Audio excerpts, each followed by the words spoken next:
What is up, guys?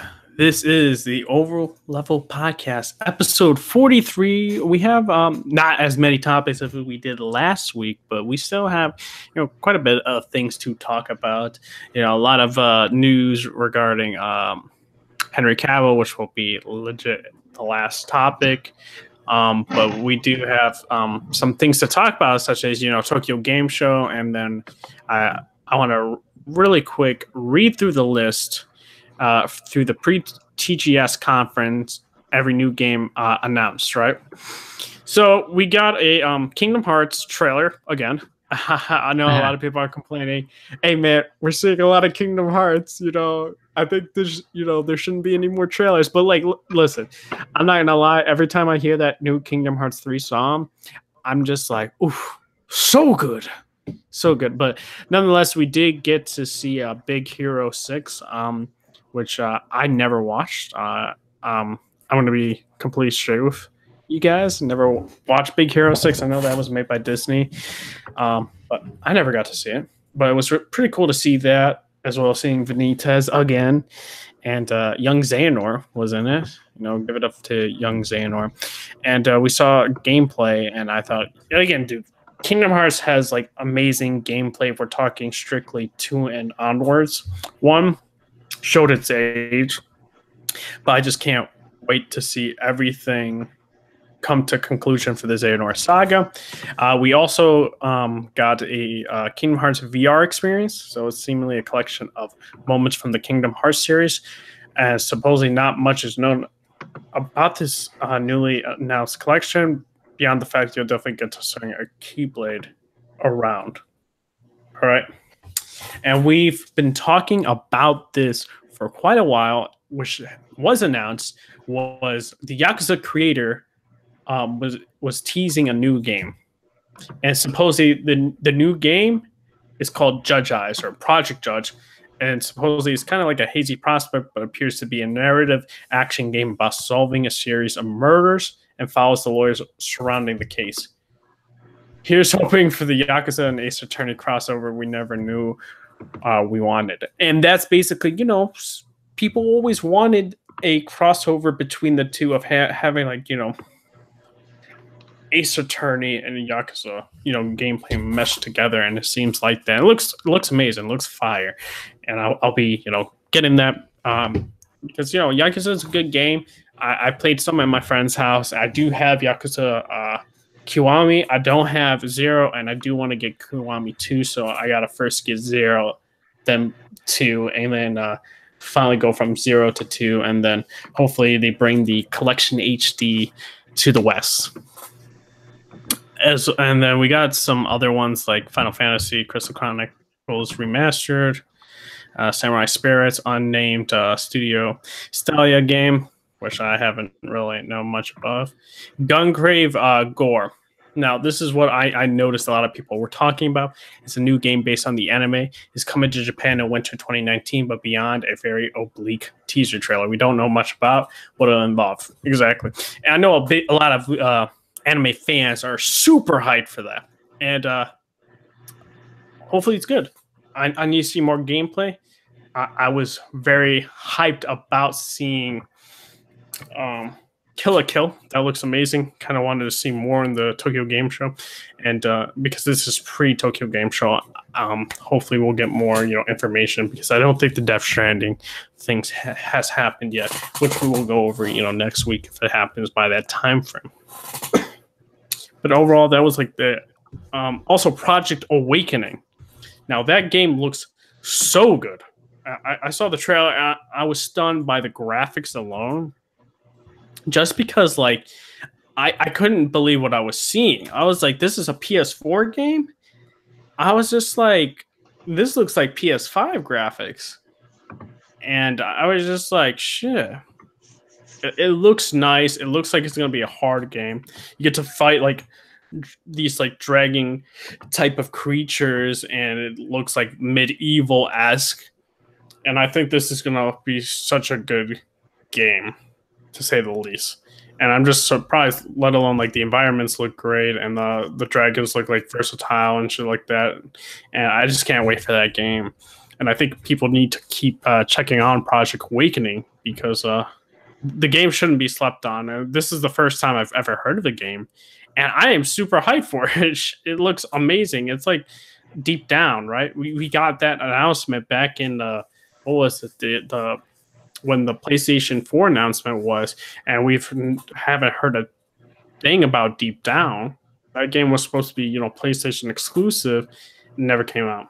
So, and everyone is saying, "Hey, this is the this is PlayStation Scalebound," and I'm just like, "Hey, man, I'm down for that. Sign me up." But overall, decent announcements. Can't wait to see more about Project Judge, as well as seeing that Kingdom Hearts got me excited, and Project Awakening. But overall, super hyped. Marvel DC fan. Did you see the Kingdom Hearts trailer and any other trailers that came out at Tokyo Game Show? No. No, not even the Kingdom Hearts? No. I was too busy playing Spider-Man. But what I will say about it is that as someone who has watched Big Hero 6, I mean, I like the film, so I think it's a nice inclusion within the game. Mm-hmm. That's good. Inspector, any comments or nah? No. No, gotcha. I didn't even know what was going on. Yeah, it was pre-Tokyo Game Show, like PlayStation was doing this pre-TGS show. So, hey, man, got a couple new, exclusive announcements for PlayStation and nothing for Xbox. Just saying. No presents at Tokyo Game Show. Alrighty, so I guess we're gonna talk about. I have to show this, right? Before we go into the certain game that I think people want us to talk about, right? Shadow of the Tomb Raider, right?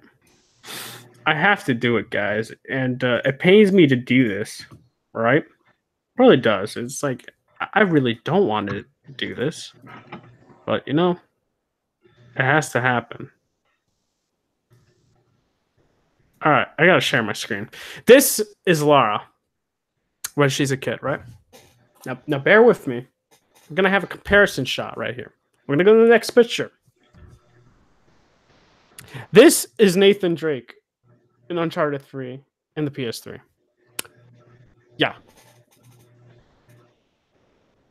Yeah, the textures, it's like night and day.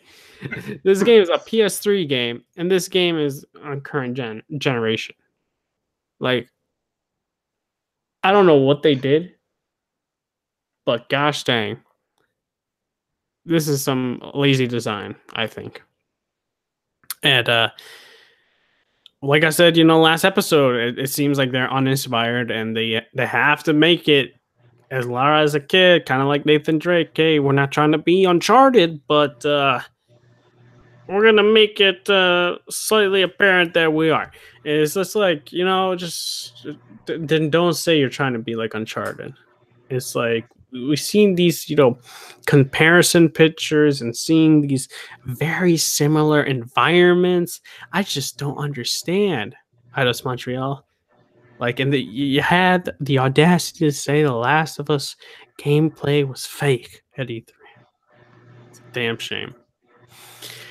But I do want to say, reviews are out. I think it's a 78 on Metacritic for PS4, and Xbox One's an 83 or an 82. So yeah, and there's like 40 on one and like 36 on the other. So it's weird. Like it's like split as in terms of like it's not reviewed on one entire system. Like the review copies were PS4 and Xbox, where normally it would just be one review copy on one system, right? Which I find weird. So my question to you guys is, after seeing those, comparison pictures and knowing the review score for you, is this going to be a day one, or is this going to be you're going to wait for it on sale? Or you're just going to skip it entirely? For me, I'm going to wait for it on sale. I'll be waiting for the Steam's winter sale, or if there's going to be a sale immediately, then I'll cop it. Then I'll buy it and maybe stream it. But as of now, I'm not willing to pay $60 for it. And that's just me, though. What about you, Marvel DC fan? No, this is not a day one purchase for me at all. And that screenshot there kind of just sold it home for me. So if anything, if I will play this game, then I will wait till it goes on sale. Mm-hmm. Yeah, gotcha. What about you, Inspector? What do you think about this? Well, I haven't played the other Tomb Raider games, like the reboot games. Mm-hmm. So I'm gonna have to say this is a skip. Just because, like, I don't have the previous, like, context of the games. And plus, like I said this on Twitter, like, a few days ago, IDOS, well, just Square in general, has one of the worst marketing departments in the video game industry. I was gonna touch upon that and make it as a question, but nonetheless, yeah, keep going with that because I just think, like, even how they market all their games is that they have terrible trailers, they don't know how to space out their reveals, and like just they don't know how to market anything. It sucks because Square is one of the biggest video game companies like in the world, and yet they don't know how to market their games. Yeah, I think honestly, okay, so I agree with you, and I slightly disagree. Right, I'll be like the slight devil's advocate, right? Yeah. I agree with you with the Shadow of the Tomb Raider. Freaking marketing's abysmal. It's terrible. It's something that no video game company should do or ever follow, because I can't tell you if I've seen a ad for this game at all. I could tell you this: I've seen an ad a couple of times for the Spider-Man game, even though I got the Spider-Man game. But I see nothing with Tomb Raider.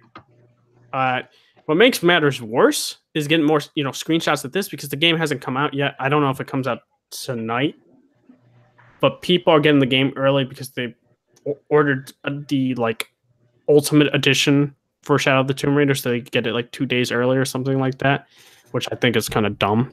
I don't think you should pay $20 extra to get a game 2 days early. That's just me though. Companies do that just to get your money. But for me, I'm just like this, right? I do think though marketing is better for Kingdom Hearts. Like Kingdom Hearts sells like hotcakes no matter what in terms of merchandise. They make a bunch of money on that, and keeping people excited with their trailers. And Child of the Tomb Raider, like you said, their trailers are garbage. Their trailers don't capture the attention. Then you got some trailers that look really, really bad in terms of physics and animations, and that's on display for everyone to see, which people will hammer it. But with other games like Kingdom Hearts, now I don't know if the Square Enix marketing department is different for the Japanese games as well as and comparing it to their American counterpart, right? Or IDOS isn't American, but North American, or North America, Western, right? yeah, Western, which could be the case, but I think it's abysmal. I don't even think it's going to sell as much as Spider-Man 1. Yeah, I'm going to say that right now. And that's crazy because Spider-Man is just on one system. Yeah, and Tomb Raider hasn't really been that high of a series sales-wise anyway. Mm-hmm. The first game I think sold 10 million, and that was just because of the Ultimate Edition. And then not the Ultimate Edition, but you know what I mean, the remaster for the current gen, and Rise only made half of that because of the stupid timed exclusivity thing that they did with Microsoft. Yep, and a lot of PlayStation fans weren't having that. It was when did it come out? A year later, essentially. Yeah, it came out a year later. No one cared. Yeah, no one cared. And then it was also sandwiched between the game. When it came out on Xbox, it was during that time frame when Fallout came out. Yeah, it came out the day that Fallout 4 came out. Which was crazy because Microsoft had marketing rights to the Fallout game. That's as so well as stupid. they have the exclusivity, timed exclusivity for Rise, which did not help at all. And now we're here, and they did say they didn't feel threatened with the Spider-Man game, and I'm just like, okay, you don't feel threatened, that's on you guys. Yep. Knowing that Spider-Man is not like the fastest selling PS4 game. Exactly. But Yeah. what about you, Marvel DC fan? What do you think about the marketing? I mean, like, it's just bad, like, in general. Like, everything that I've been seeing has just, like, has not grabbed my attention or made me want to go out and buy the game. And I can't think of, like, other Square Enix games that, like, had good marketing. So it's not good. That's all I'll really say about it. All right. Fair enough. So before going into Spider-Man, because we got a couple like Spider-Man topics, we're going to talk about two Nintendo things. Guys, tomorrow there will be a Nintendo Direct that got postponed. I don't know if it was because I don't know if it was because of, I think it might have been an earthquake in Japan. Let me look it up real quick. I don't want to give the wrong information, or if it was a storm.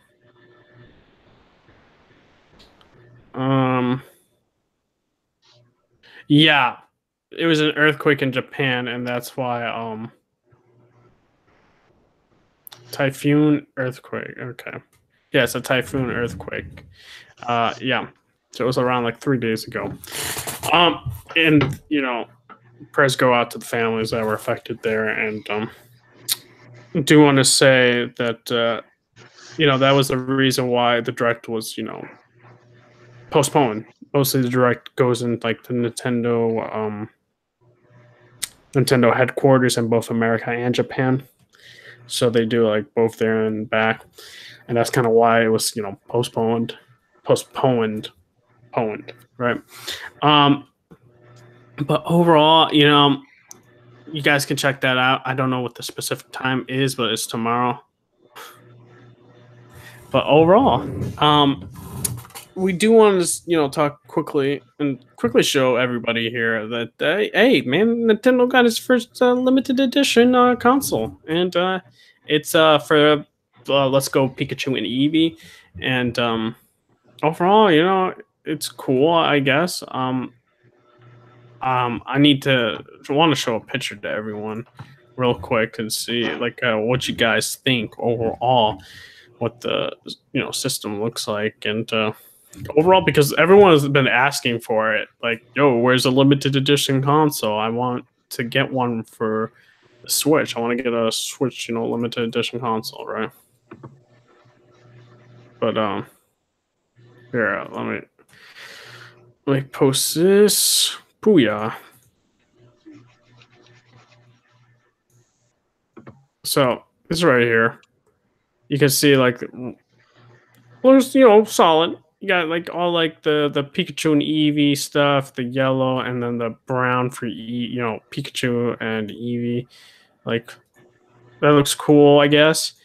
Looks dope because they got like the images and everything. And then they have the Eevee and Pikachu on the Switch itself, like the Switch dock, which looks dope. I'm not gonna hit on it.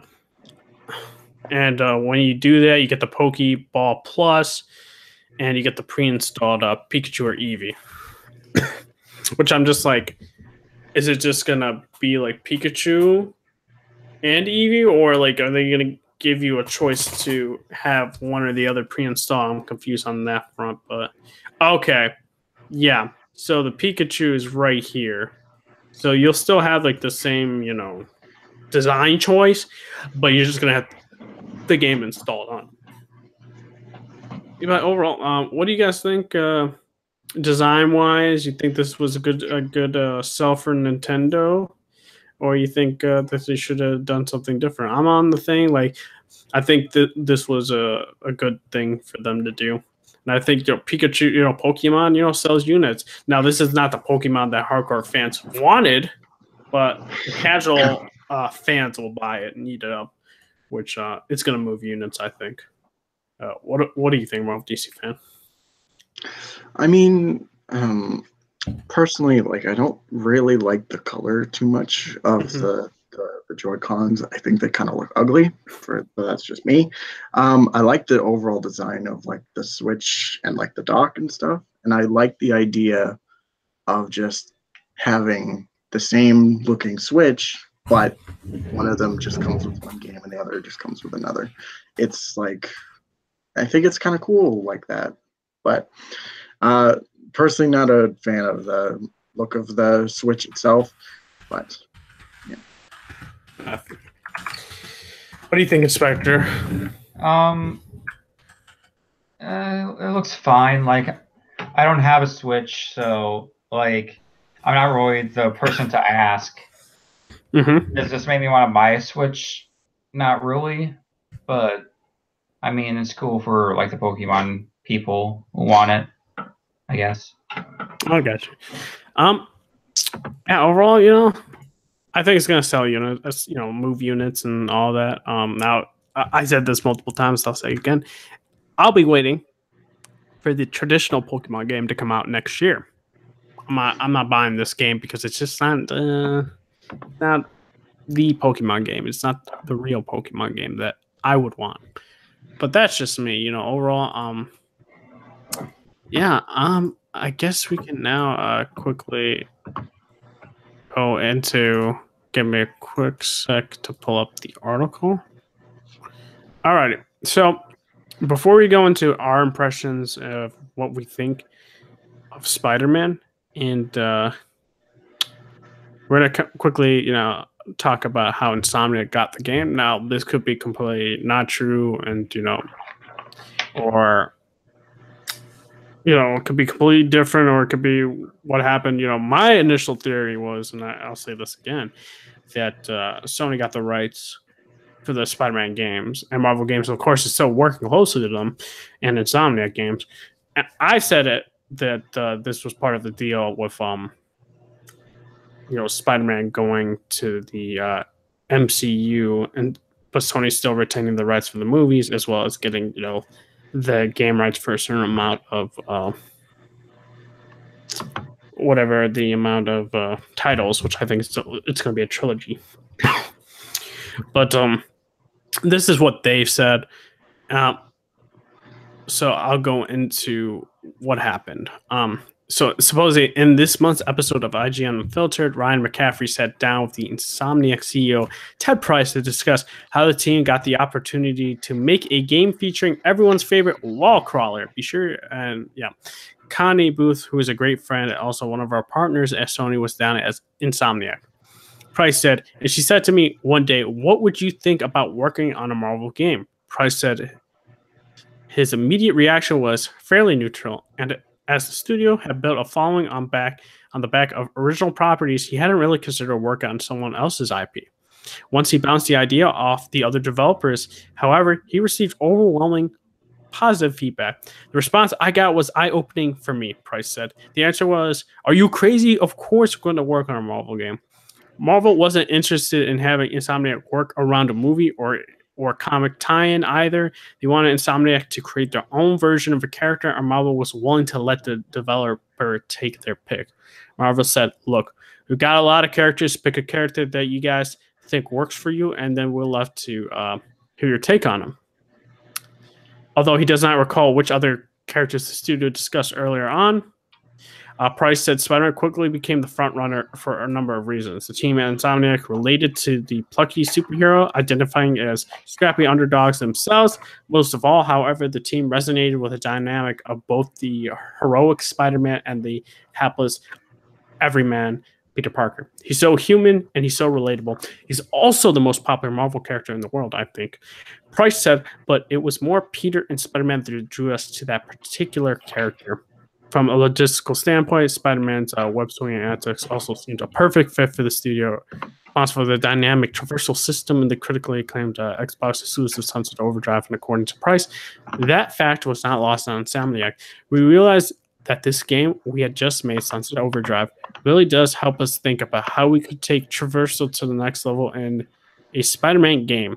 Price said, because we've had been focusing on many of the same challenges with Sunset Overdrive. For example, how do you traverse through a city quickly in an entertaining and skillful fashion without being too hard or too easy? And then you could watch the podcast that they were talking about with what was it? I'll give that look real quick. So it's the so it's a preview clip or something like that for IGN. Overall, I think I do I have an idea if I think I'll take Insomniac's word that they said that this happened. They could have picked anybody and they chose Spider-Man. I do think Spider-Man fit well with what they had in mind, and they knew traversal best, and I don't think any other developer would have made the traversal that good. And before going to impressions, and it's like they were best fitted with the job, and I'm surprised with some of the with what they went with, and I think they which we'll go more into.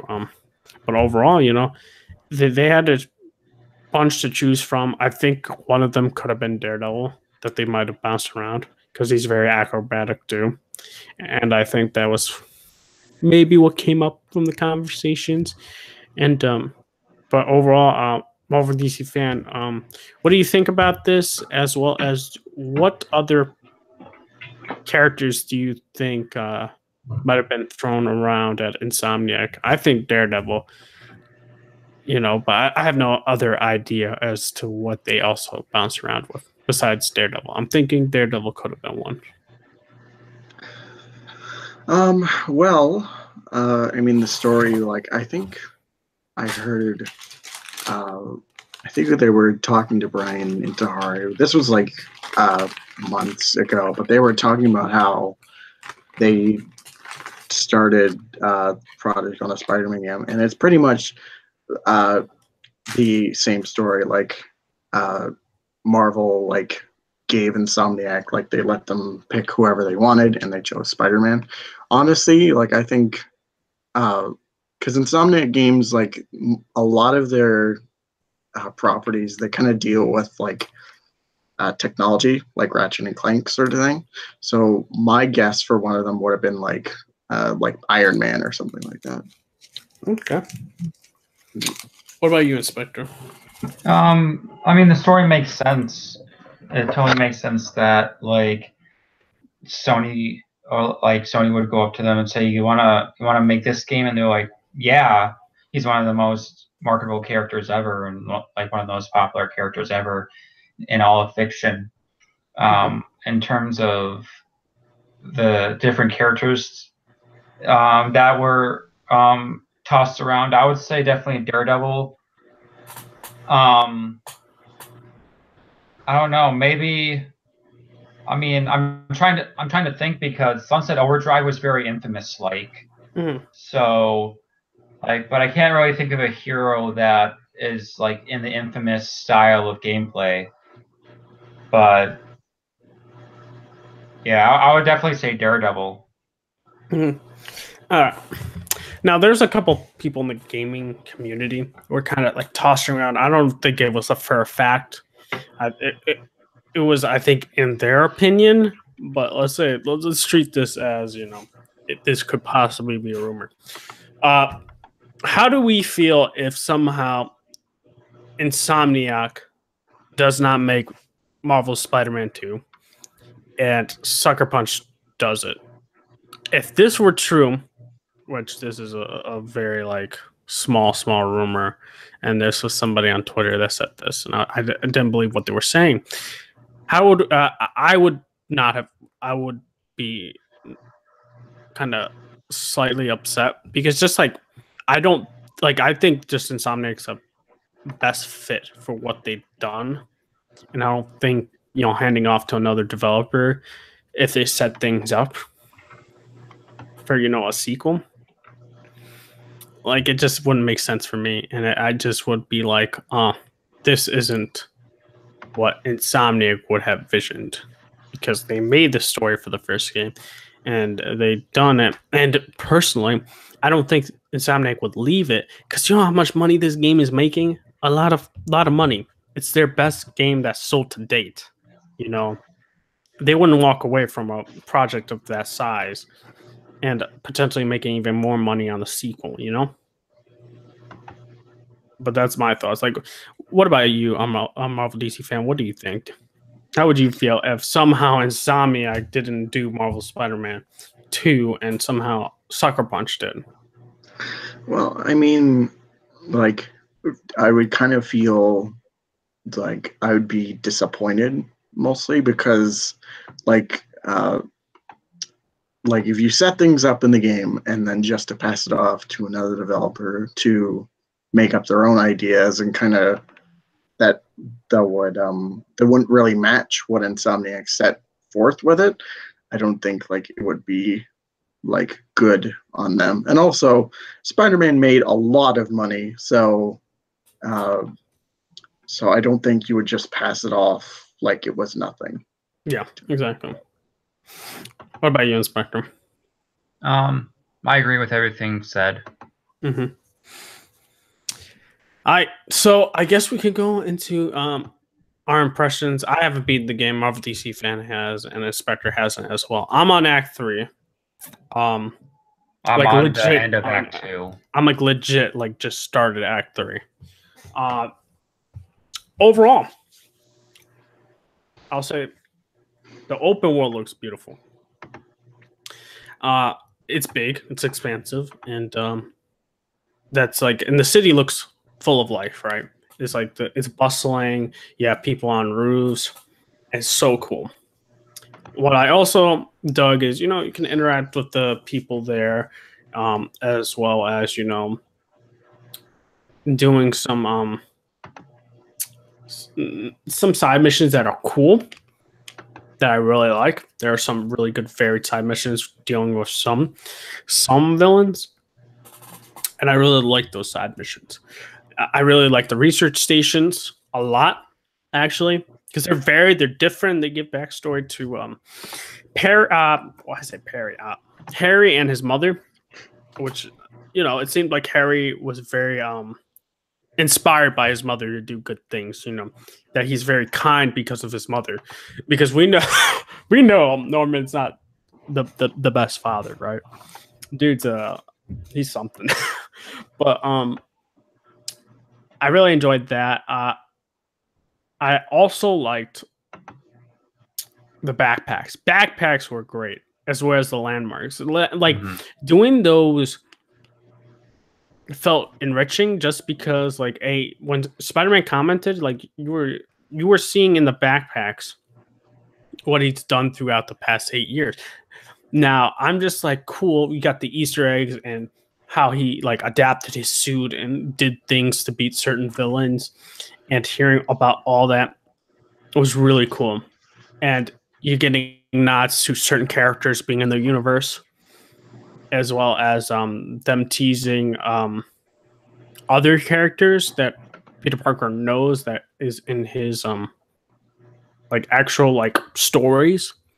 You would have to look at a certain card and you could see someone's name in it. And I was like, I hope we could get him in a game. And I won't say what, because I guess you can consider that a spoiler, even though it's an Easter egg. What else? I will say I feel the hideouts are very much like challenge maps, like the brawls and stuff like that. And then I think the combat is really, I think it's good, as well as you have a lot of what do you call gadgets that Spider-Man makes and stuff, and that's really up the alley of Insomniac making those gadgets, and I love that part. I also loved the difficulty of this game. If you come in thinking like this is gonna be book for the book of the Arkham games, like it's inspired by the Arkham games, but it has its own twist, right? When it deals with the actual physical combat. And I feel for me, I think I got beat a lot more in this game than I did in the Arkham games. And that does not knock off any games because they did their own thing. And I think Insomniac did their own thing well as well. Do you think that it's the stealth missions? Well, stealth side of things, like you could take out enemies through stealth, or you don't have to. There are some points in like the beginning of the storyline that they kind of like. It's like a tutorial in a sense, like to introduce you to that element. You don't have to, but there will be like some side missions / main missions where you'll be required to do it. But overall, for me, I thought it was a solid first attempt. Now, I'll want things bettered in terms of like more animations of doing those takedowns and different ways of doing it. But overall, it's a solid attempt. Solid, decent attempt the first time. One thing I would say about like not the stealth takedowns, but the actual like in combat takedowns. Mm-hmm. I like that one of them is a straight up Hurricane Rana. Like just yeah, Hurricane Rana. Dude, I say that in my streams. Hurricane Rana. I say that while playing too. It's just so fun. Oh yeah. But what else? Side missions need to be varied. I think the pigeon missions could have been kept out. That it wasn't needed. I know some people didn't like the towers. I was indifferent to it. I didn't care that. When I mean I don't care, it's not saying they shouldn't be in the game. I'm the person that doesn't care if I have to do it or not. For me, I kind of enjoyed it just so I can explore the city more and do different things. So it wasn't a bother to me. I can understand other people's frustrations, and I can say, I understand where you come from. For me, it just didn't bother me. Just like it didn't bother me in Horizon Zero Dawn. Now, the pigeon things could have been thrown away. Black Cat, I liked hearing Black Cat talk. But then yet again, like taking the pictures didn't really it kind of teased what she was doing, right? But then you could also have done this.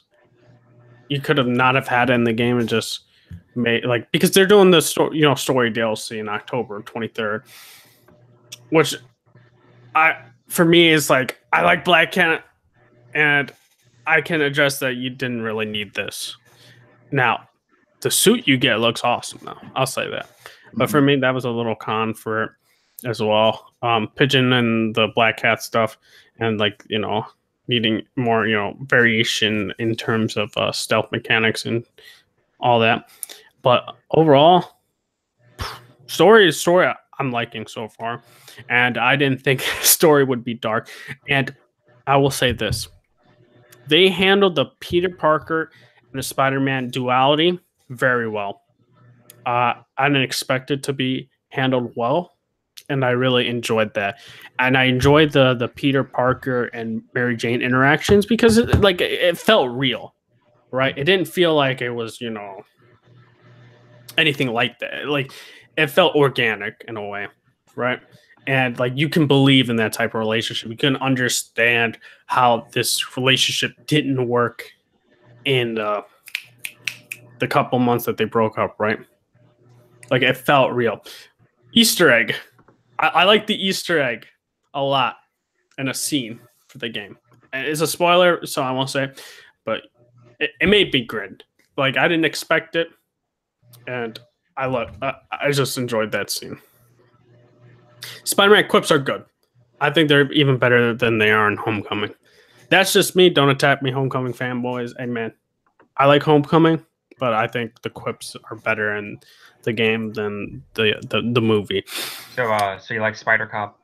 Hey, dude, I laugh my ass off. I love Spider Cop. Same, dude. I love that shit. Did you see that article about some person? It was a stupid article about glorifying police violence or something. Yeah, I saw. I think it was stupid. I'm like, it's a video game, man. And then there were some people wanting them to explore like the police brutality and stuff in the storyline for Spider-Man. I'm like, yo, okay. They explored plenty of things I didn't think they would go through with, and they like, I won't say when, but I won't say what it was, but end of Act 1, yeah, they went. That was on touching some, subject matter there, which I didn't think they would ever do that type of thing. Right? It was crazy. And the game is dark. Like if you think that the game is very light, yeah, no, it can get dark, and kids are playing this game, and I'll be like, dang, you kids are in for something there.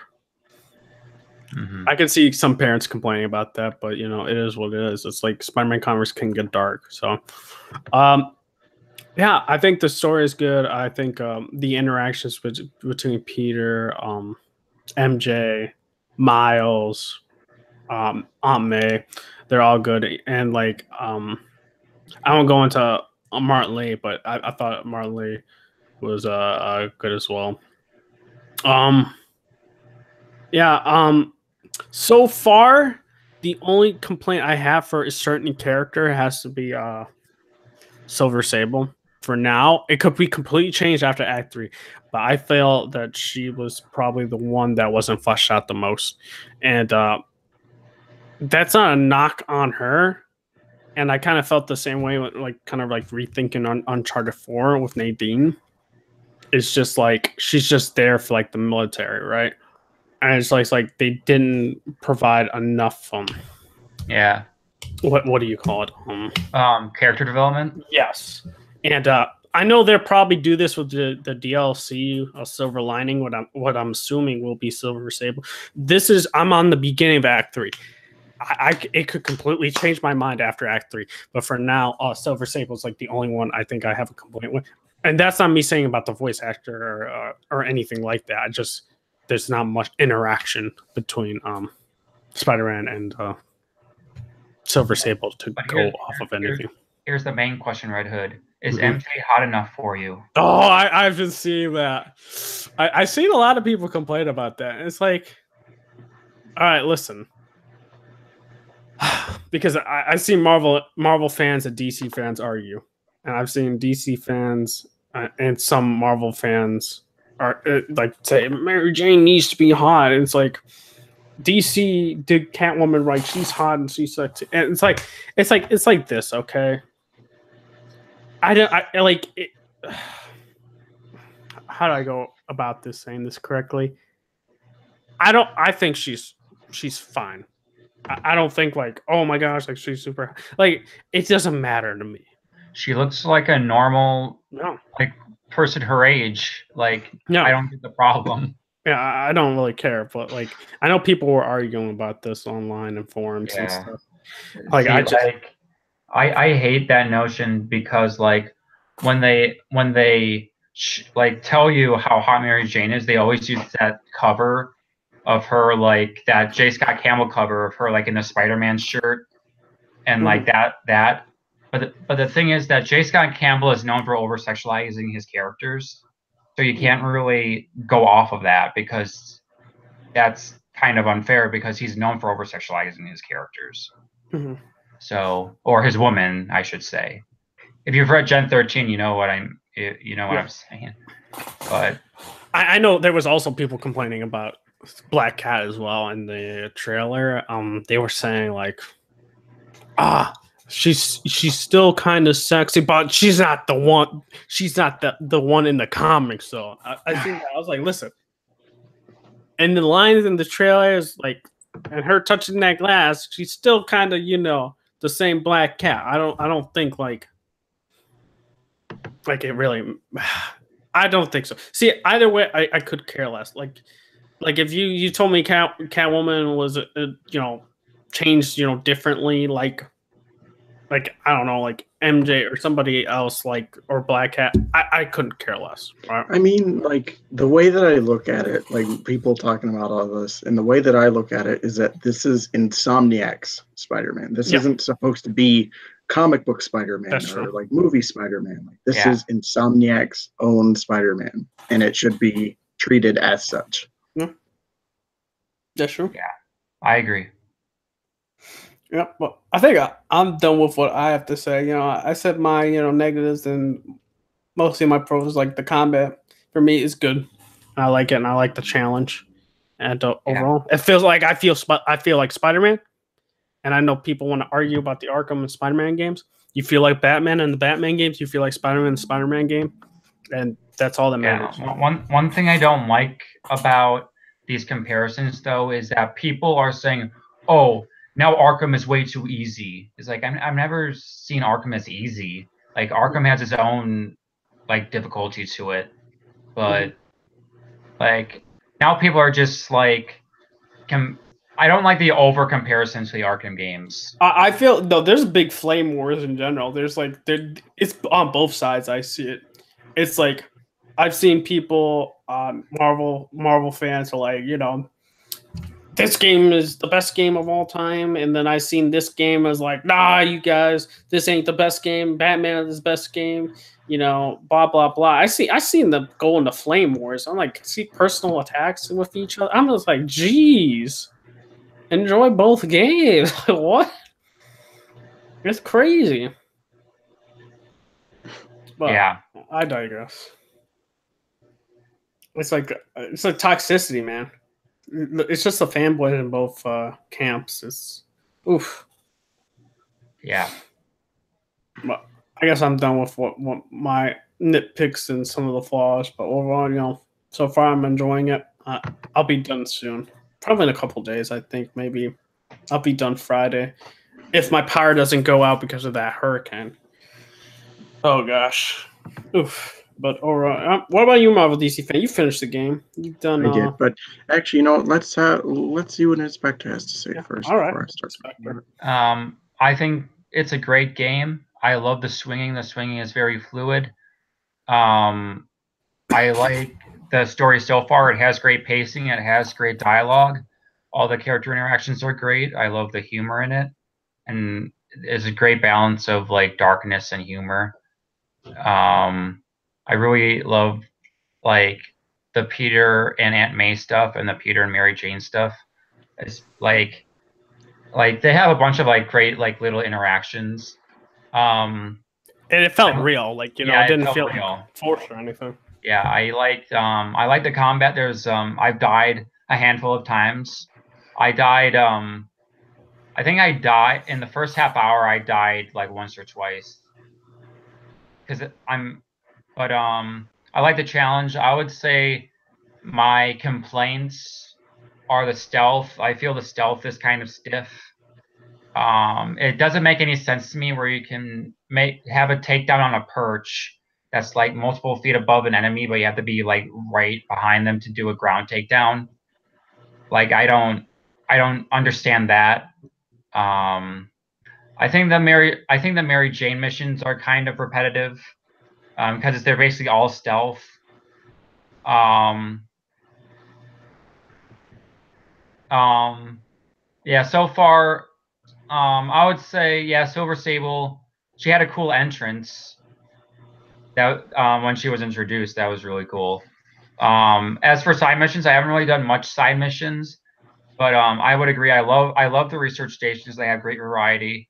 The Black Cat missions were okay. The pigeon mission, the pigeons could have been taken out, but like other than that, it's a really fun game. I really like it. Mm-hmm. I forgot to say, Taskmaster stuff was pretty cool.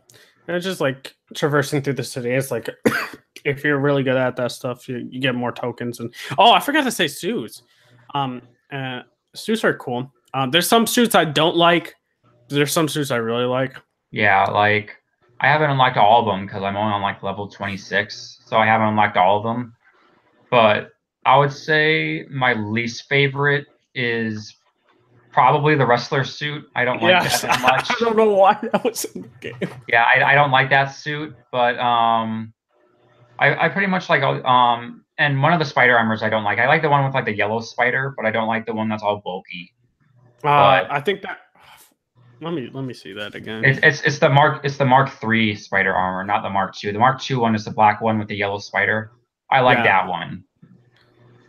But okay, so you're talking about wait. So the Mark III was the bulky one, right? Mark IV was the one that kind of looks I know some people give the comparison that's like a futuristic homecoming suit or something like that. Yeah, I like the dark suit, the one that you get for completing the Black Cat missions. Yeah, I like that shit one. looks dope. I'm not gonna lie. Yeah, that one was awesome. I love that one. Yeah, but other than that, like all the suits are fine. Like I like the noir suit. I haven't I've only unlocked like half of the suits so far, so I can't. I'll say this, dude. The Stark suit. I was surprised with the detail in that suit when you like do close-ups for that suit. Oh, I unlocked it, but I haven't worn it. Yeah, like I know that some cutscenes, some people are like, "Yo, is that Homecoming?" It's like, no, that's a video game, bro. I was like, "Oh, okay." I don't because I'm going through it right now. I don't really care for the electrically insulated. The electro suit. Yeah. I was just like, eh. What else? Sparta Armor Mark II looks dope. Yeah, wrestler suit could have gone. Fear itself suit. I've actually never seen this suit in my life. Yeah. Fear itself was a story. Basically, like a lot of people get Thor hammers, and I guess Spider-Man got redesigned during that event. I've never read it, but I've heard good things about it. I do like the Velocity suit. That's Insomniac's own design. It looks dope for me, and I'm assuming the Dark suit's their own design as well. Yeah, I don't think I've seen it in any comics, and I don't think it's ever been featured in any comics. And I really enjoyed that. Of course, you know the Spider 2099 looks. Yeah, dope. both of them. Yeah, they're both of them. There's blue, the black. Okay, I don't know why it's called black suit. It looks blue to me because they call it Spider-Man 2099 black suit. That shit looks blue to me. It's blue. It's blue. I don't know why they call it black. And then Spider-Man 2099 white suit. Yeah, Spider-Punk. I like Spider-Punk. I like that one. And I like what they did with the suit gadgets. Yeah, like the suit powers and the suit mods. That was really cool. What they did with that. So you can, it's like kind of like an RPG game right here, where you can, have like different offense and defense stats go to the suits and all that. I thought that was really, really cool. And I think my favorite suit power, I do like the Web Blossom a lot. Oh, the Web Blossom, I like that one. I like the Web Blossom. I don't really care for the defense shield, nor the titanium alloy plates. I do like the low gravity one. Oh, I haven't done low gravity yet. Isn't that the 2099 suit power? Yeah, low gravity. Because I haven't unlocked that suit yet. And I'm assuming you keep going. I like the Spider Bro. It's the most overpowered gadget in the game. I like. I think there's a suit gadget where like the noir one is pretty much useless because it's a stealth gadget. Yeah. So that one's pretty much useless. But hey, you can trade the suit powers in each suit, so different suits. Yeah, that's true.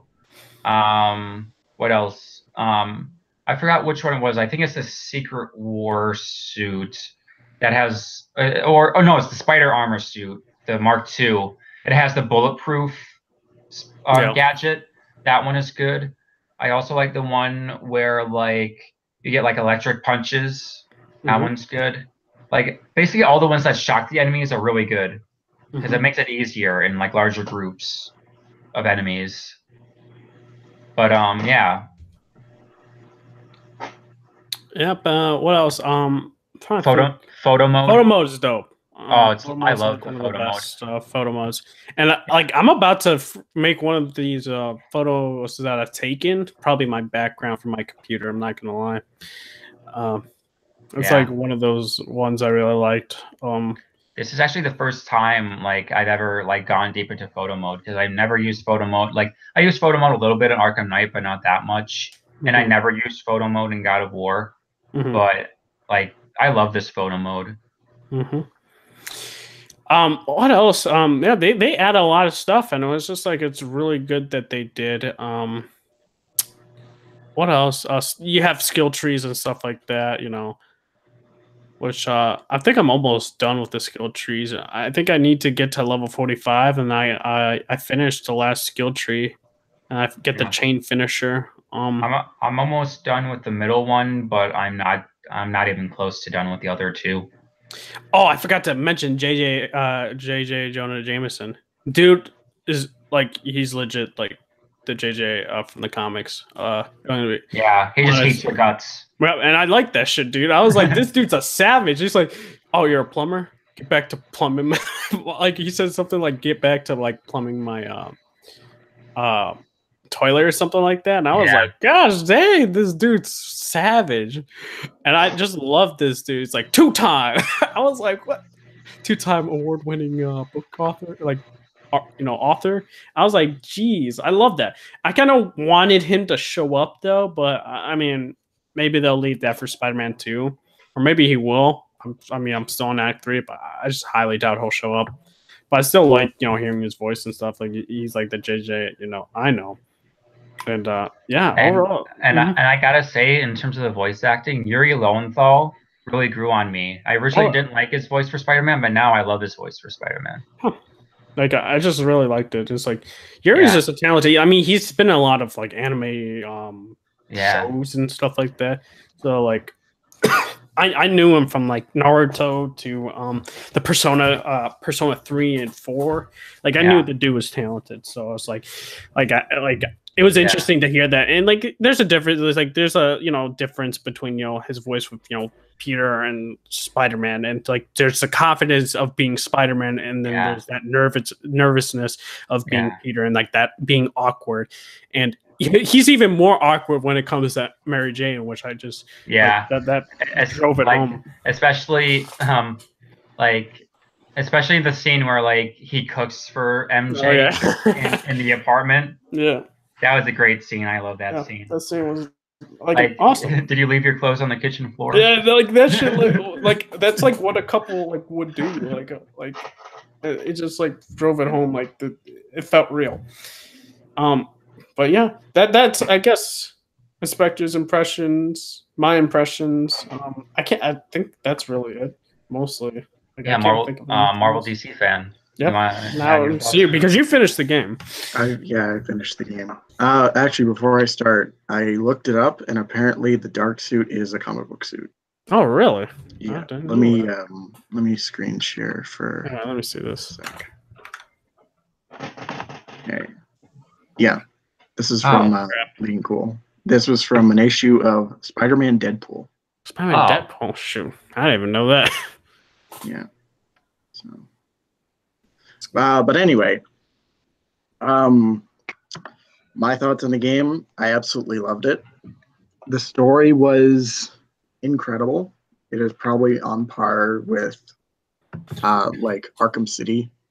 But that like it's just everything that happened in it I enjoyed to a T.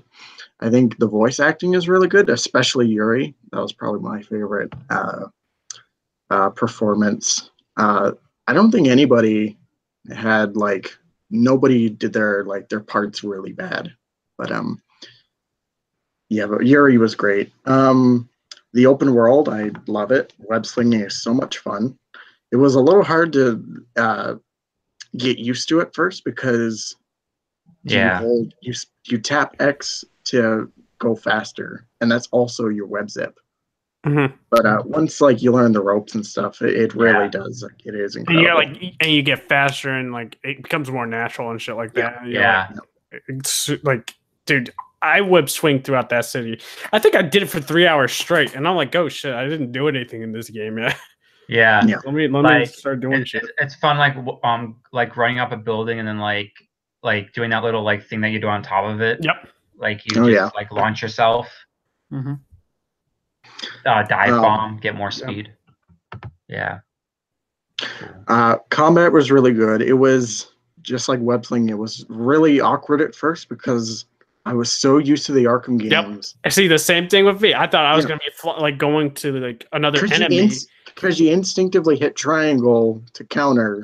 When it's circle to dodge. Yeah. But the more I played the game, the more that it started to get really fun. Now, it actually was I'll talk about it a little bit later, but it was kind of hard at some sections. But stealth, I thought stealth could have been a little bit better, but I still had some fun with it. I wish there were kind of like more animations and more creative ways to take out enemies besides like perch points and like just going right up behind them. Side missions, a lot of them were really fun, especially the research stations and the backpack stuff. And also, I like the landmarks too. Those were fun, especially with the Marvel like Avengers Tower and like the Sanctum Sanctorum and all that stuff. Yeah, but there's like certain other. What's funny about that is that I tried to get like a selfie on the Sanctum Sanctorum, but I got stuck in the I got stuck in the land in the I got stuck in it. Oh. I got glitched. I got stuck in it. So I had to quit out and then come back in, and it was fine. What was I gonna say? They do have like interesting Easter eggs for landmarks and all that, and I really enjoyed that and his comments to it, and I like how it's like a mix between like Marvel landmarks and also like real world like New York landmarks. That was cool. And I know there's secret landmarks too, and I haven't found secret landmarks. Which, if you do all of them, you get a special costume. So. Oh wait, the secret landmarks are the ones? Yeah. I didn't even do the secret landmarks. No, there's an ability. There's a ability you buy later in the game. I think you have to be a certain. What ability is it? Yeah, it's basically a radar telling you where all the secret landmarks are found. So they'll pop up on your map. It's not really useful, but it's like good for completionist's sake. So you can get those landmarks. If there's any like side missions that I didn't really like, it's the pigeon stuff. That was just filler. That kind of felt like a last minute thing. Yeah. And the black cat stuff, that it was fine, but it got a little tedious at points. I think they should have either they could have taken it out, or they could have just limited the amount of black cats you could have. Yeah, if there weren't as many sightings and locations, I think that would have been better. And just other stuff, like all the like nods and Easter eggs and sort of stuff, like brought a giant smile to my face whenever I was playing the game. Yeah. It is probably the best superhero game I've played since Arkham City. I won't say it's my favorite Spider-Man game, at least for right now. I'm waiting till the DLC comes out, but that award still goes to Ultimate Spider-Man. Yeah, that's basically my thoughts on everything. Like, I loved the game, like, pretty much all of it. So. Yeah, I do say, because I already knew this a while ago. I knew this 2 weeks ago. I haven't seen what happens at end credits because I haven't finished I haven't beaten the game, but there's supposedly 2 end credit scenes. Yes, so there are. Make sure to stay for the credits. I also love the Stan Lee cameo. Mm-hmm. Yeah, that was great. I didn't expect that. I didn't expect to have a Stan Lee cameo. Looks exactly like Stan Lee, my man. I was just like, oof, looks nice. Yeah, it's almost like they mocapped him, but they didn't probably. Yep, they didn't. No, because he's good. I'm assuming he just used his voice, he recorded the voice somewhere, maybe sent it to them, and then they did it themselves. But that's what I think, personally speaking. But overall, that's really our impressions. We're enjoying the game, and it's like, I will say this, right? we're gonna go transitioning into what I think because with the whole WB Montreal thing and this potentially coming. Now these are all rumors. Just hope take this with a grain of salt. If it comes out next year, it comes out next year for the Batman game. Do we think that after this game for Spider-Man, that WB needs to get rid of the microtransactions for suits for Batman and stuff like that? Do we think that they're gonna do that? You think they don't care? Personally, I think they should, but that's just me. What do you think, Marvel DC fan? I think they should take away microtransactions for costumes, but I don't think they're going to. I don't think they really care about that sort of thing. As long as they have something to keep the fans happy for a little bit, I think that's probably just what they're gonna do. Because I'm fine with this, right? With what Spider-Man did, and if you have story DLCs, you can add 3 suit DLCs to each story or something like that, right? That's what I think would be more in a better idea, right? But I don't know if they'll do that. I think they should, see what they, Marvel did, Insomniac did, handling with DLC, and say, we're not going to have suit DLCs. And if we are, it'll be a part of an expansion or a story, how it was let's take the what was it, the Mr. Freeze story DLC in Arkham Origins. They could have just added 3 suit DLCs or 4 or 5, but you can get it if you buy the story for Mr. Freeze. You get those 5 suits along with it. That's what I think. But what do you think, Inspector?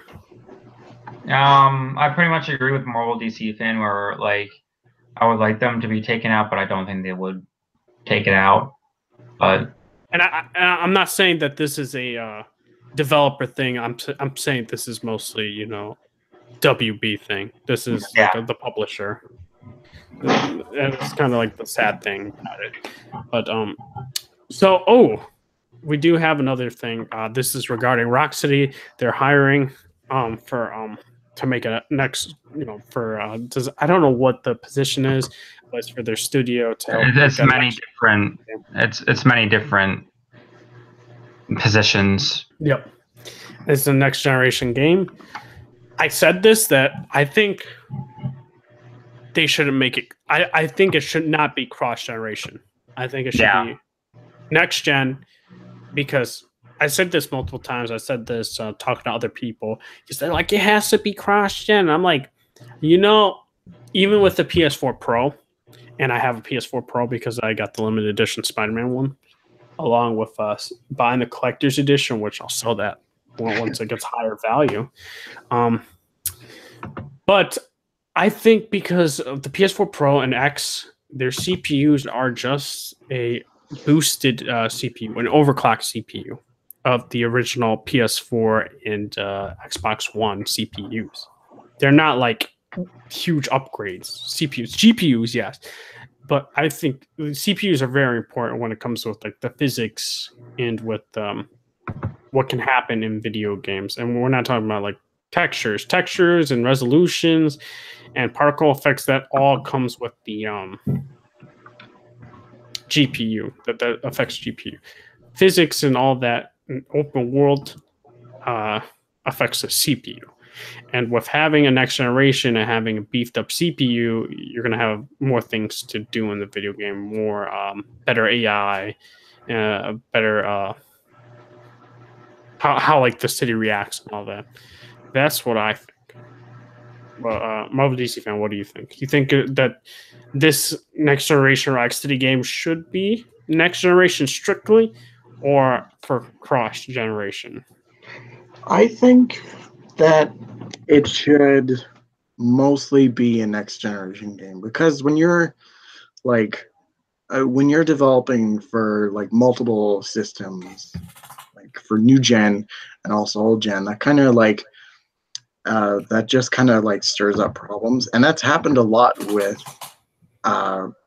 previous games that have done new gen, old gen. Like look at, for example, like Mortal Kombat X. Like that was supposed to come out also for last gen, but I think they canceled at the last minute because like they couldn't like take the hardware. So like I think when you're doing development, I think you should solely focus on like next gen. Like if you know there's a new console coming on the way and it's like the newest thing, I think you should like set your attention to that mostly. So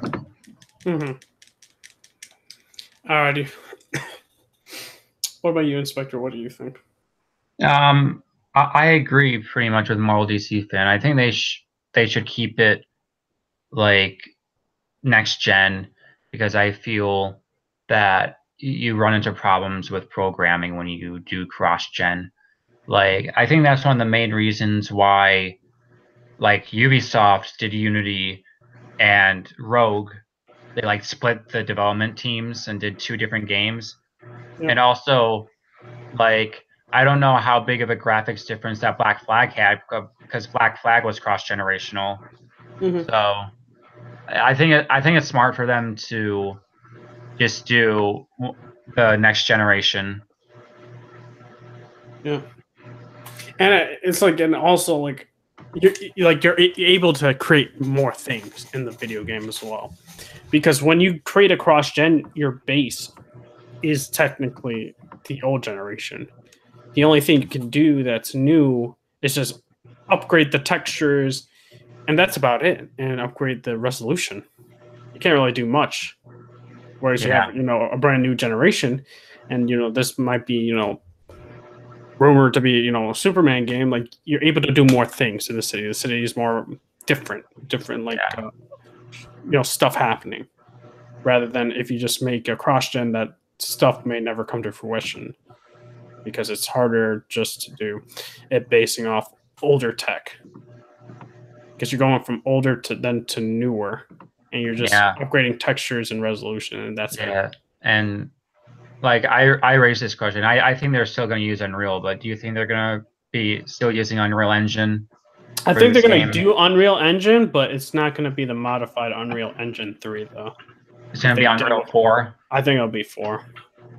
Yeah, that's what I think. I think they should go with 4.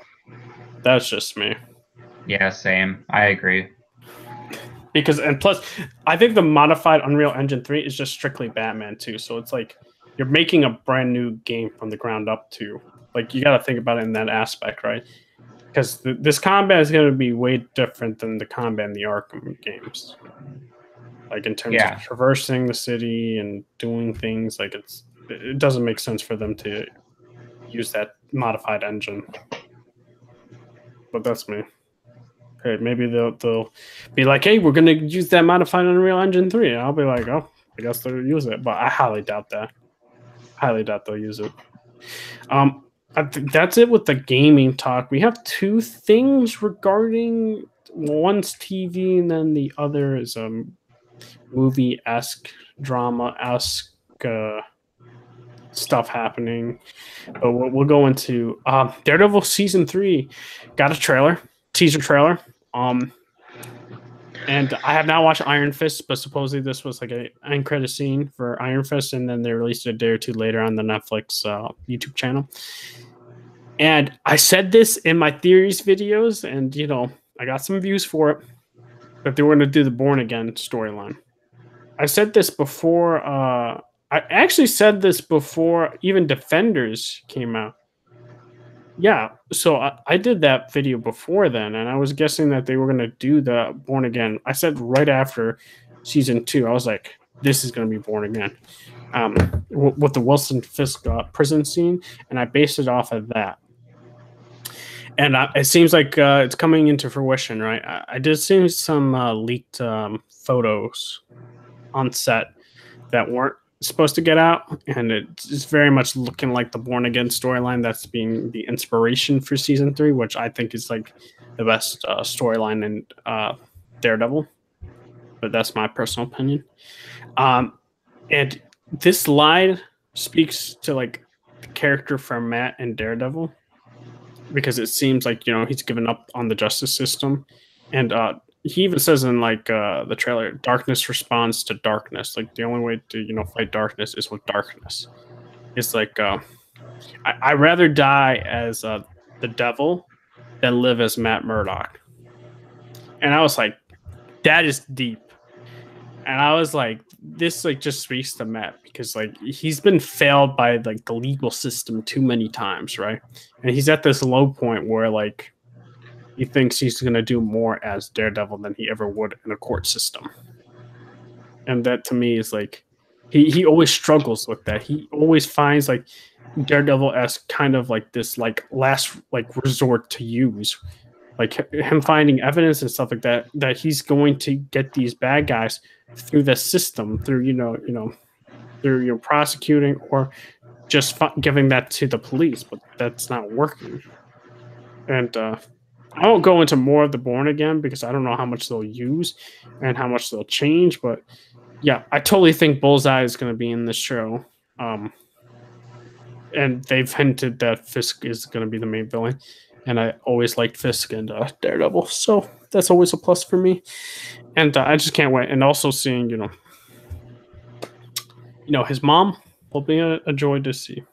It'll be a very interesting interaction between them. But yeah, that's me. DC fan, did you see the teaser trailer yet? Or I did. Mm-hmm. What do you think? And from what we got, like it makes me really excited to see the next season of Daredevil. We were already kind of we already kind of figured that they were going to do Born Again after what happened in Defenders. I haven't watched Iron Fist, so I have no idea about the post-credit scene for that, or like the ending.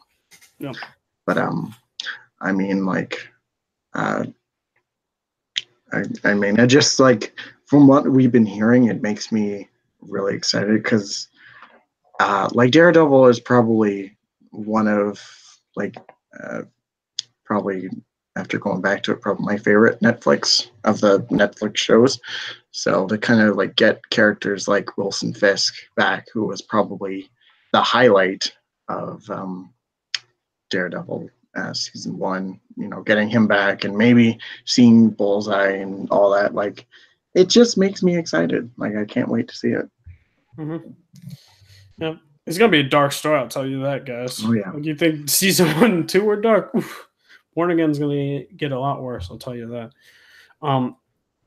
Inspector, what do you think? I don't know if you've probably seen that. Oh, I saw it. Oh, okay, I saw the trailer. Yeah. Mm-hmm. It looks interesting. I'm really looking forward to it. I really loved the first 2 seasons of Daredevil, and mm-hmm. it looks promising because I know that Born Again is like the go-to like Daredevil story. Yeah. Like the most popular Daredevil story, of course, written by Frank Miller. Mm-hmm. So, yeah. I'll say this: they're not going to do it 100% because Karen has a different occupation. Yeah, because Karen is not a junkie prostitute. Yeah. So yeah, you're not gonna see that type of stuff. But it's gonna be very, like almost. I want to say almost the same, but it's gonna be heavily influenced by Born Again. Yeah. But I just can't wait to see that in the format, and they got the tone right. So this is a new showrunner, which I think it needed a new showrunner because hear me out, guys. Daredevil fans and all that. Daredevil season 1, you had Stephen DeKnight as the showrunner. Daredevil season 2, you had Marco Ramirez, and is it Marco Ramirez? I think. It's 2 people. And then the same 2 people then did the Defenders show. And there were showrunners on that. And I think they needed that. They needed to kind of like exit out and just have somebody else do the show. And so far, what I'm seeing is what I'm liking. So the showrunner, I'm going to have to see, another trailer. But overall, I'm very hyped for it. We're going to supposedly they're going to have a big presence at the New York Comic Con So I expect, I guess, a trailer. I think that's like what, the first week of October, right? I could be completely wrong about New York Comic Con. I'm not sure. Because I think it's usually the first weekend. It's usually the first weekend of October. Okay, cool. So expect that, and they did say that Daredevil's still coming out this year, October 4th through the 7th. Okay. But do you guys have a, I guess as to when this show will come out? Because it's supposed to come out this year. I'm gonna say November. That's just my guess, to give that breathing room from Iron Fist to then. They could have done, because supposedly what Punisher was supposed to do was they were going to announce that day of Comic-Con that it was coming out that day. But, because of the shootings that were happening, then they pushed it back to November. Yeah. Do you think that they might do that? That they might just pull that surprise and be like, here's a trailer, it's streaming right now? Because I wouldn't be surprised if they were, because Daredevil is probably the biggest Marvel Netflix show. So I wouldn't put it past them to do something like that, because they were going to do that with the Punisher originally. But what do you think, Marvel DC fan? What's your prediction whether or not? I mean, I don't think that would be surprising, but I think that would be just kind of off to just put a trailer out teasing what's coming up and then just say, oh yeah, it's streaming right now, so why aren't you watching it? Mm-hmm. So if anything, I think that it's probably going to come out late November or maybe early December. Mm-hmm. But what about you, Spectre? When do you think it's going to come out? I would say late October or early November. Okay, that's good. All right, I think that's it. Now we could go into the whole Henry Cavill situation, right? Oh, goody. So what? This started with the Hollywood Reporter. They said that Henry Cavill's out because of restructuring for the DCEU. There were so many articles going around, so I need to find the exact one, because some were saying Supergirl, all this stuff like that. Hollywood Reporter. Okay, here we go. And no, that's a video. Gosh dang it, Hollywood Reporter. I'm bamboozled again. I don't want to get crap wrong and speak about the whole thing. Okay. So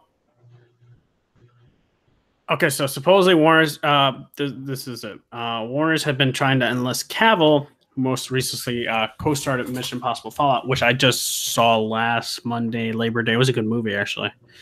For Superman cameo in Shazam, which stars Zachary Levi, and will bow April 5th. The contract talks between Cavill's WME reps and Warner's broke down. The door is now closing on other potential Superman appearances. That's because the studio has shifted its focus to a Supergirl movie, which will be an origin story featuring a teen superheroine. This effectively removes an actor of Cavill's age from the storyline's equation, given that Superman, a.k.a. Cal, would be an infant, according to DC lore. Furthermore, Warner's isn't. No, he wouldn't. Oof. There you go. No, he wouldn't. There you go, Inspector. Go on. Furthermore, Warner's isn't likely to make a solo Superman film for at least several years, according to another source. Superman is like James Bond. After a certain run, you have to look at new actors, says a studio source. As such, Cavill will join Ben Affleck, who isn't expected to reprise his role for director Matt Reeves' forthcoming Batman standalone film as a hero on the way out. Quote, "We have a great relationship and great respect for Henry Cavill that continues to remain unchanged. Additionally, we have made no current decisions regarding any Superman films," read a statement for a Warner Bros. Spokesperson after the initial publication of the story. Warner sources says the Shazam deal fell apart because of scheduling conflicts, and that's backed up by the fact that Cavill recently signed on to star in the Netflix series The Witcher. Which, wait a minute. I gotta say this right here. How does that have anything to do with The Witcher when he just got it now and Shazam's like either almost done filming, if not done filming, and The Witcher hasn't finished casting yet. Oh, What's the other? Yeah, it just doesn't make sense. Doesn't make sense. I thought Shazam would be in post already. That's what I'm saying. Yeah, I don't know. Maybe reshoots. I don't know. Mm-hmm. However, another source says that the Witcher commitment came after the Warner's impasse, which, okay, then that makes more sense, suggesting a change in Warner's strategy. There's a recognition that some parts of the previous movies didn't work. That this is what we're talking, like me and Spectre, we're saying in DMs that, that they're trying to remove, him because of, Snyder or something. It's really weird because HBO is a subsidiary of WB, so he's still in the WB family. Mm-hmm. So it's really weird. Another source says Warner's is trying to hit a reset button with the DC universe steering the ship slowly into another direction. My problem with this statement, and like if this were true, it's like Cavill was never a part of the problem. Yeah, that's my thing, and you can't really erase like the Justice League, right? Like, because you're having these movies like, especially, with Aquaman stuff. Now, these don't take place, after the Justice League. I get that.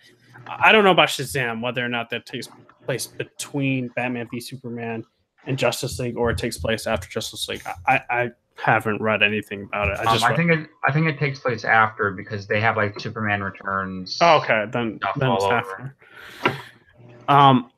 But overall, it's like you're mentioning these guys, but then when hearing these quotes, it's like that doesn't make sense. And maybe it's just they just don't know what direction they want. But I'll keep reading. While Affleck and Cavill are segueing out, others who were seen together on screen in Justice League are carrying forward. Gal is returning for Wonder Woman 1984 to theaters in November 2019. Jason Momoa headlines a solo Aquaman movie this December, and Ezra Miller remains on board to star in the Flash movie, which is due to shoot in early 2019. Warner Bros. CEO Kevin Sujihara and chairman of Warner Bros. Pictures Group Toby Emmerich are looking to reinvigorate the studio's DC universe, which is still now this is THR's words, really, I think, which is still playing second fiddle to the Marvel Universe in terms of box office and critical acclaim. Just 6 years ago, when The Dark Knight Rises closed out the Christopher Nolan trilogy, DC was the superhero team with the mojo. But so far, only Patty Jenkins' Wonder Woman spinoff has lived up to the promise of the franchise. What Warner's hasn't done is wiped the slate clean in one fell swoop, something that is nigh impossible to do given the years of planning that goes into these films. When asked about the studio September 6th at an investor conference, New Warner Media CEO John Stankey said, "Hats off to Kevin and Toby and their team, but also took a shot at DC. Some of our franchise, in particular at DC, we all think we can do better." How is that taking a shot? He's just telling the truth. Mm-hmm. I don't know. I do think this is what let's talk about the Warner Brothers quote that they gave for the initial publication of the story. "We have a great relationship and a great respect for Henry Cavill that continues to remain unchanged. Additionally, we have made no current decisions regarding any upcoming Superman films." That doesn't say anything, though. That's what I'm confused about, right? we have no like plans of any upcoming Superman films. That doesn't say like, hey, the story's wrong. It's like we just don't have any plans, and the Supergirl thing may be true. Like this doesn't say yes or no. It's just like it keeps it very vague from Warner Brothers. It doesn't say like, hey, Henry Cavill's back on board. Yes. This is what I'm gonna get. It could be either 3 or 4 things, right? This could have been, Henry and his agent that were like, we're walking out, and hopefully this story can get leaked. And this is what some people do in acting agents to see the how the public reacts.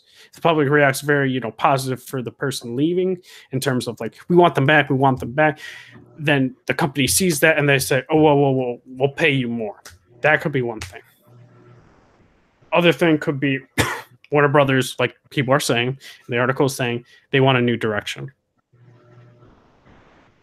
But then they saw the outcry and they're like, let's keep him just in case, let's make this, statement and try not to be on anyone's bad side. That could be like 2, right? Third option could be to gauge interest in a Superman film. And then I don't know what the 4th one would be right now. But like those are the options really. And I have no idea because the statement's so vague. It's like I don't think they know what to do with a Superman film right now. And I feel like this, right? If you don't know what to do with a Superman film, like how are you going to do this with like Supergirl? That's my thing. It's like you need to get Superman right first and then worry about doing, a Supergirl film. I know, but getting Superman right is a very subjective statement. I know that, but I'm saying like you shouldn't go off of another, spin-off character.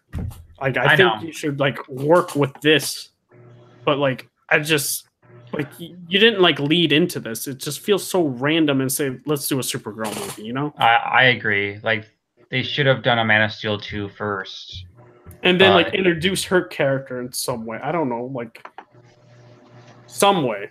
Introduce it. But like, what do you think about, I guess, the whole article and then WB's statement? I think the whole situation is like I said this on Twitter earlier too. I hate outrage culture because they get outraged at every little thing. Literally every negative headline, every negative DCU headline gets outrage. Mm-hmm. And it's very tiring because you expect it every time. Mm-hmm. As you said, like it could be one of many things. I don't want to put my stake in it, but like I don't think he's out, but I think he's negotiating. It's kind of the same thing with what happened with Matt Reeves, where like Matt Reeves, I guess, left, they negotiated a better price, and then he came back. I think that's probably what they're doing. Or maybe Cavill is just interested in other ventures like Mission Impossible, because he was very well received in Mission Impossible. So maybe they'll reintroduce him in some way because his character died in Mission Impossible Fallout. But maybe they'll do a thing where like he's a clone or whatever. I don't know.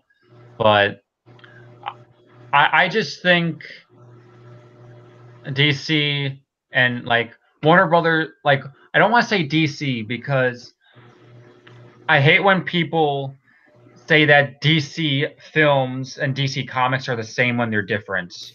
I think it's like the really casual people that don't know the difference. Yeah, because DC Films is a film division and DC Comics is a whole nother company. Yeah. But I did see some people. Oh, dude, Twitter was crazy. It's like, hey, should I blame Jeff Johns for this shit? I was like, wait, what? Like, what? Wait, what? He has nothing to do with the films anymore. I was like, oh man. Well, except for the ones he's producing and writing, but he's not part of like the film studio. Yeah, but like, it's like, oh my gosh. I was like, people still want to blame Jeff Johns. I was like, yeah. And And no matter what side you're on, you can't like coax anyone over because they're so like ingrained in what they think. So like we're all pro Jeff Johns, but like if we go to like an anti Johns person, they'll just like argue with us to high heaven about how terrible Jeff Johns is. I'm like, okay, guys, you can think what you think, but like whatever. Oh man, but yeah, man, it's just like WB just, oof. Like they didn't handle the situation though well. Yeah, that statement was not good. It was clearly damage control, and it wasn't the best damage control statement. Yeah, it's just like I just don't know, man. It's like what you said. The negotiation could have been a thing. You know, freaking the manager could have been like, "All right, let me leak this story out." You know, to the THR. They'll put this story. Let's hopefully, have this under, WB's neck, and then we can get a better, price for you. And, with negotiation, because let's be real, like, I think whatever Cavill's asking, like, the dude, he's getting up there in the films now. Like, he's starting to get more projects and stuff. Like, this would have been a different, I guess, story if he wasn't in many films, right? Like, you're in one film, you're in one franchise. But if you start getting more projects, your value goes up as an actor. There's no two ways about it. You can't just be like, I'm gonna just settle for this. Like you could right. Let's think about it like this. You could still love the character you play, but you still need to provide for yourself and all that. And once your worth becomes up, you need to say like, hey, I'm getting more projects. I was in Mission Impossible that did really well in the box office. I'm now in the Netflix shows and whatever projects he had. I'm telling him WB that and stuff. But yeah, I do think this is not good news for WB. And they should have done something, but they didn't. They should have been like, yeah, Henry's coming back. There'll be a super. No, it just didn't happen, and maybe they don't even like know how to do another like Superman movie that's good, like to them, like with their vision, because we don't really know the vision, right? Because they're restructuring. Because we keep hearing about the restructuring, but we don't know the like actual like what they're trying to change, really. Yeah. Like it's so weird because like we've been hearing about this restructuring for forever, and it just let's just see how these next 3 movies pan out. Because to be honest, look like. Everyone made a big deal about Walter Hamada coming in. Yeah, people are like, it's either, I think a lot of people are like, all right, this guy's going to do well. This guy's going to, change the ship. He's going to lead the DC into, a brighter future and stuff like that. Then there were some people that didn't like it. But we don't know. We don't know. Mm-hmm. Like, it's just a really complicated situation. Yep, and then we, hearing the things about, having a spinoff Joker movie. I'm still confused about that. I was just like, because I think of it as a business person, right? And I'm not thinking of it as a consumer or, moviegoer. I say, like, why are we making this film? Because an average moviegoer isn't going to be like, oh, this is connected to the Justice League and the Suicide Squad and the right. It's like, no, like not everyone knows that. And that's the thing. I was a little like I don't think the movie should. Now, I'm not saying the movie's going to be bad. That's not what I am saying. I'm saying in terms of a business perspective, it's hard to promote it and say it's not part of the DC worlds or DCEU. That's where I'm like. I know they want to do their own thing, but you also got to like keep a consistency. I feel when having these projects out. I could be completely wrong. Shoot. What do you think, Inspector? You mean Marvel DC fan? I already had my. No. I was talking about like the Joker thing. Oh, the Joker thing. Yeah, in terms of like trying to market that and say, it's not a part of the universe; it's its own thing. Like, not a lot of average goers know that. Yeah, I'm indifferent. Like, I'm all for like new takes and stuff. Yeah, that's what I am. And I feel that after Suicide Squad, and I don't want to say Jared Leto was a failed experiment because that movie was cut up. Oh yeah, a lot. It was cut up a lot. It was cut up a lot, and we didn't really get to see Jared Leto, and we heard all the stories, and that didn't really help much. And we didn't even technically see David Ayer's cut at all. Yeah, that from what we heard, David Ayer's movie, that wasn't his movie, that this movie was edited not by him. Like, he had his own cut, right? And supposedly, was a music company edited it, like the movie? Yeah, the trailer company. Yeah, which was crazy. Company. Yeah, that's why it looks like a music video trailer. Mm-hmm. That's why it looked like all the trailers just like cut into one movie. Mm-hmm. Yeah. But I think that's because like that was after Batman v Superman, and they didn't want all the darkness from Batman, quote unquote, from Batman v Superman, so they had to like retool it at the last minute, and they did the same thing for Justice League, and that didn't work. So now they're trying to move in a different direction, and I think that Aquaman looks promising. Shazam looks promising, but I think it might be divisive. Just because of like, I don't know. It would be interesting to see how Shazam is reviewed and stuff or looked at. But I think Aquaman and Wonder Woman are very promising. Okay. I'm excited for Shazam. I'm just worried about how people will view it. Yeah. It's like, I do think I'm with you with the Shazam thing. Like, I think it will be divisive for people. Not the hardcore fans. I think it'll be divisive for like more like, when I say casuals, I have no idea. Maybe the casuals. I think Wonder Woman will be like critically praised. I think that will make a lot of money. Yeah. Yeah, like you said, Aquaman looks promising. And that's it. And when is Shazam supposed to come out? It's April, right? April 5th. April 5th. And then the rumor is that Avengers at the end of that month. Yeah, because first it was supposed to come out in May originally. Now it's doing the same thing that Avengers 3 did, coming out a week earlier, which makes it like the end week of April.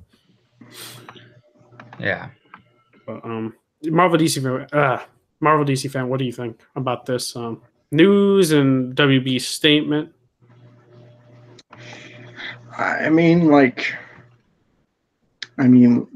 Well, first off, like WB, like they didn't do much. They didn't do anything, or like they didn't do anything that was good.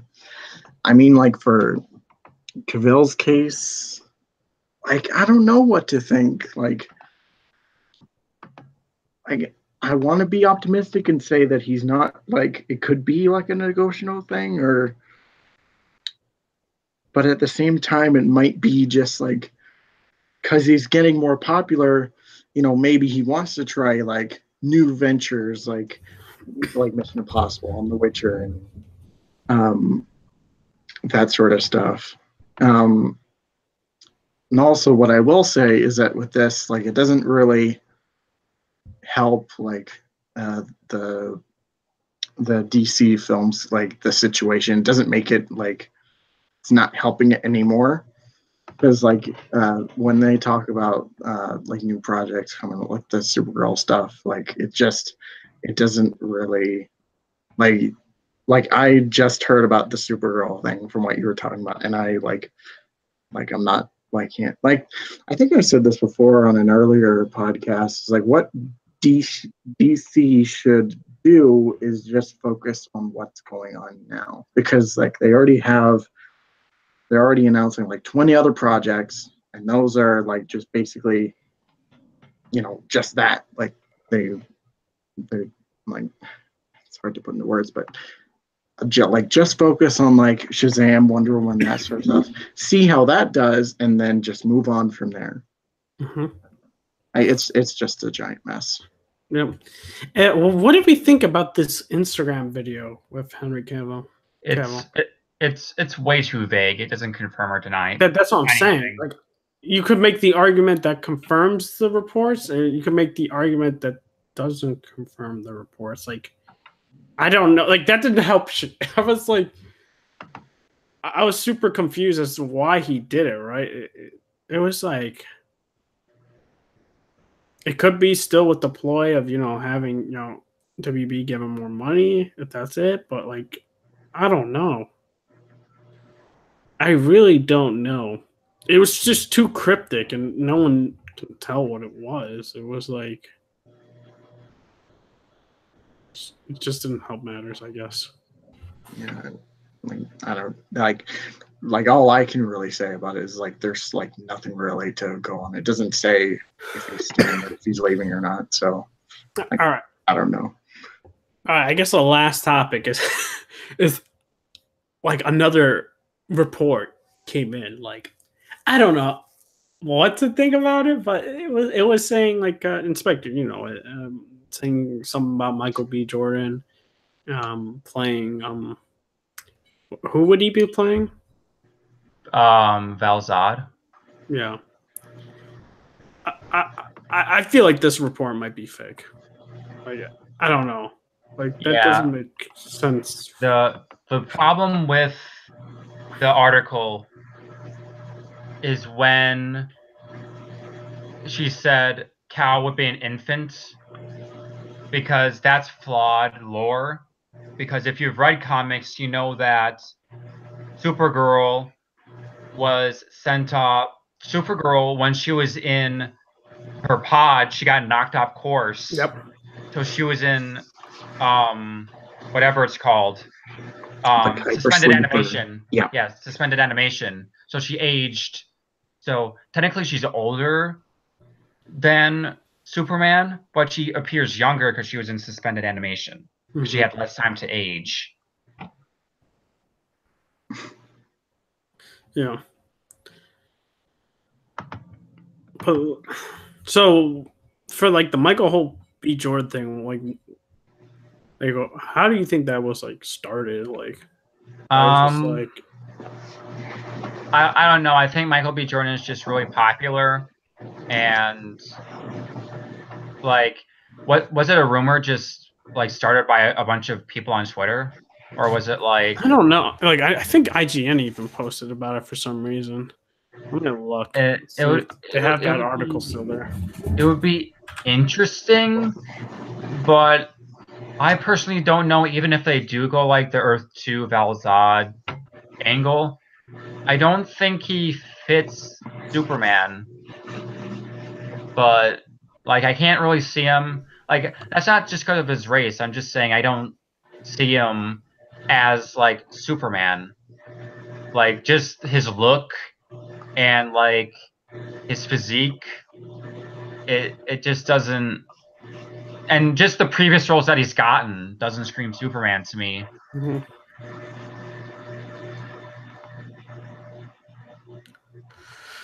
Yeah, I feel yeah. I'm trying to think of no, that was really, I think it. I mean, Spectre, not Spectre, Marvel DC fan. What do you think about the whole Michael B. Jordan thing?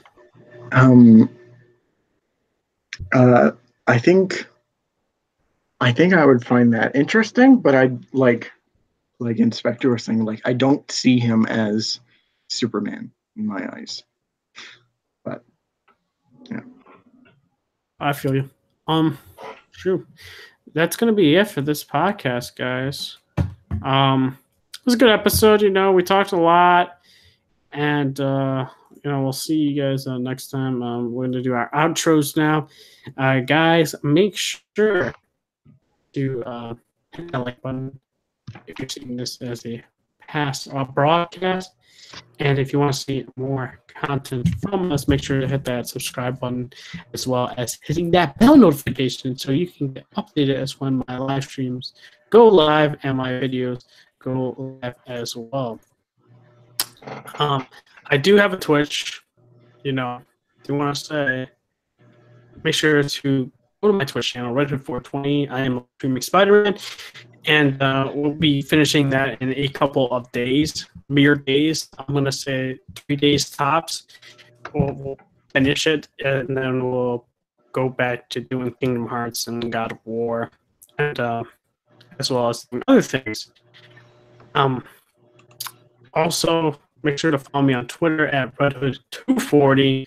So you can see some interesting tweets I post and some cool retweets, maybe some questionable retweets. Who knows? But yeah, Marvel DC fan, where can they find you at? Well, there is my YouTube channel, of course, which is Marvel DC fan X99, and then also you can follow me on Twitter, which is at Marvel DC fan X99. So,